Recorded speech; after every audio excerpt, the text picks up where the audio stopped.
Everyone, welcome to my new mini vlog. সেদিন আমি আর বাবান বেরিয়ে পড়েছিলাম কলকাতার hidden destination new town Jagannath মন্দিরে।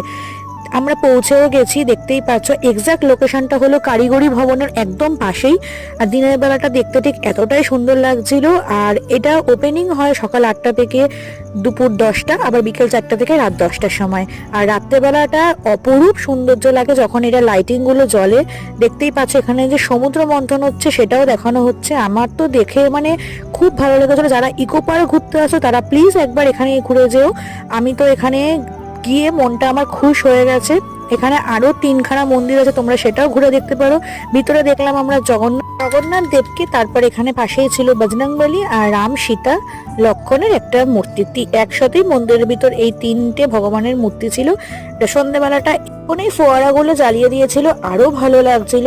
কেমন লাগলো ভ্লগটা প্লিজ জানিও। নেক্সট পার্ট নিয়ে হাজির হবো। টাটা।